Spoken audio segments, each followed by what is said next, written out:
If you were to stand in front of a mirror and look into your eyes as they are reflected there, and ask the question, "Who am I?" what answer would you give? You see, self-awareness creates the fact that we know that we exist, but often we wonder who we are in the midst of that existence. And that's the subject that I want us to consider together today. It's a question that has plagued mankind for centuries, and Socrates had a school of philosophy. One of the major dictums of that school was, know thyself. Someone has suggested that the three most important questions in all of life are, who am I? Why am I here? And where am I headed? Well, today we're going to focus upon the first of those three questions. This subject touches upon the issue of identity, and we're only going to scratch the surface of it today, but at least it'll give us a starting point for many conversations we can have together in the future. In order to have this conversation, I want us to take a little different approach in looking at it. I want to use a painting done by Grant Wood in 1930 entitled American Gothic as a focal point for some wonderful life lessons we can learn as we're trying to answer the question, who am I? In all probability, you have seen this particular painting before. And if you've not actually seen the painting, you have seen parodies of that painting because there have been many, many that have been done over the years. I'm giving you here just a few samplings of those many parodies. It's interesting how each different way of looking at it has given a little different slant on the original painting. It has been used in movies, it's been used in television programs, it's been incorporated into the mainstream of pop culture. It's just part of our lives. It's interesting that not only has this particular painting prompted some parodies, but it also has prompted some people to actually make copies or knockoffs of this painting. Now, there are copies of the original that you can purchase, but I'm talking about people who, as artists, have attempted to make a duplicate of the original. And they've made their own interpretation, as it were, of it, but it's certainly not the original painting, American Gothic. So what are the life lessons that we can learn by thinking about this painting? Well, the first lesson is this. American Gothic is an original work of art.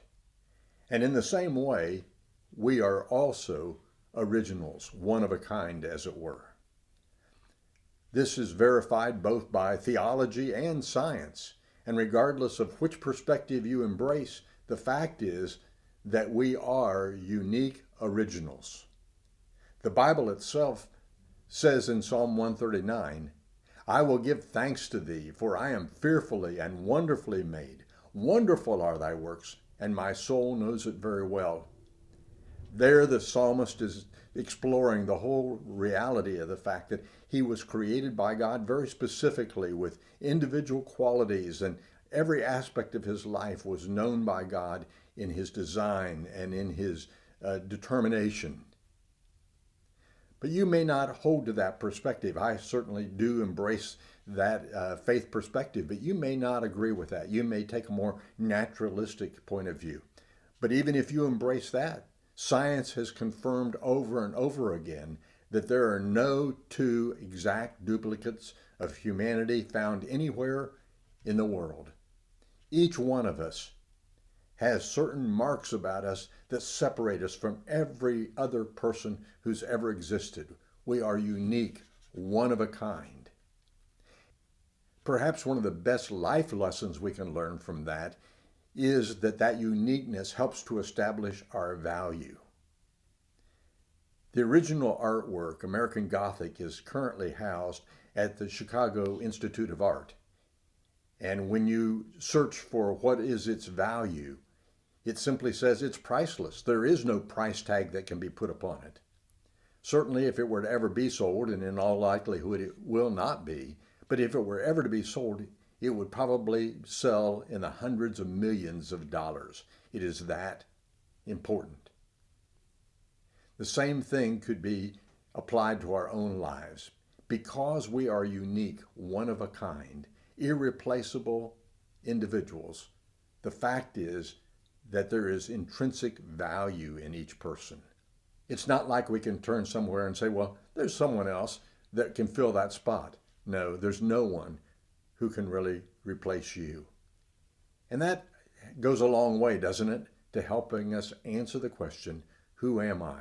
I am a person uniquely existing with great value. Maybe you needed to hear that today, and if so, I hope it's an encouragement to you. Now, there's a second important life lesson that I want to point out as we think about American Gothic, and it is this. It can be a great place for inspiration, but it is not something that needs to be copied and duplicated. What I mean by that is that the temptation often comes to us when we see things admirable in someone else to say, well, I want to be just like that.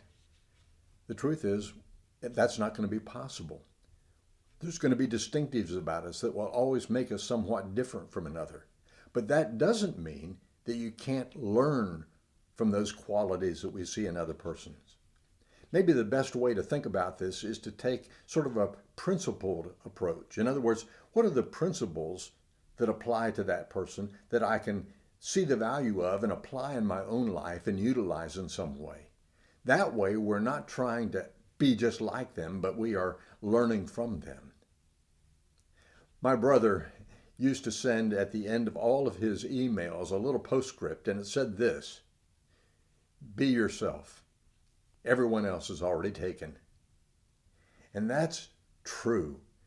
Just be yourself. Everyone else is already taken. But learn and benefit as best we can from those we encounter along the way. That's the way that we really can enrich one another's lives and help one another to grow in the way that we should.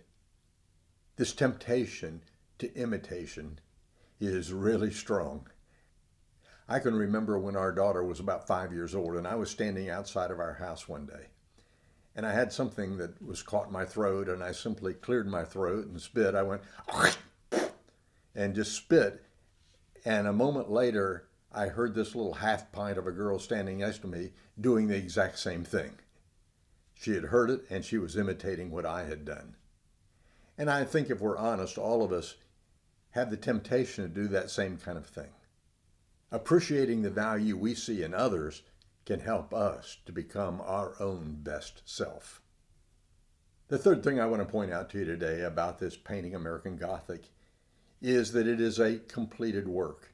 It's finished. There's not going to be any details added to it. It's done. But this is where you and I are distinctly different from that painting. Every one of us are works in progress. We're not completed. Each of us has a past. We're living in a present, and we're anticipating a future. And at every point along that journey, there are little changes that are taking place. Each one of us are undergoing transformation throughout our lives. And that really is my heartbeat, to help people not only realize that transformation is taking place, but to embrace the very best kind of transformation that they can. You see, my intent in starting this channel from the very beginning has not been primarily to give out just information, though that information, hopefully, is good stuff that I'm sharing. But neither is it just for inspiration. Certainly, I hope that you're encouraged by the things that you hear. But my real focus is transformation. And because of that, I want to ask you this question. Based upon what you've heard today, what's going to be your one takeaway? What's going to be the one thing, big or small, that can make a difference in the way you're going to think about yourself in the coming days and the way you're going to relate to others as you encounter them as unique individuals also? I hope that you will really give some thought to that. And if you will, would you share with me what that one takeaway is? Put it in the comments below. I'll read every one of them that you share, and when possible, I'll try and give some sort of response. But it's going to be important for you to give me some feedback. I want what we do to be more of a conversation than a monologue, and therefore hearing from you is going to be important. Also, if you'd be so kind as to like this video if you've enjoyed it, and be willing to subscribe to this channel. And certainly, If you found it beneficial and you know of someone that you think might benefit from it, then I'm going to encourage you to share it with them also. Help me grow this channel so that we can impact as many different people as we can, as together we're seeking transformation. Now, to just point you ahead to where we're going to be the next time when we meet, I want us to talk about one of those elements that I believe is part of living out a successful life. I've said that success is a life characterized by freedom and fulfillment and fruitfulness. And so the real question is, what does it mean to be really free? And that's what we're going to talk about next time. Thanks for joining me today. My name is Glenn Plum, and this is Seeking Transformation.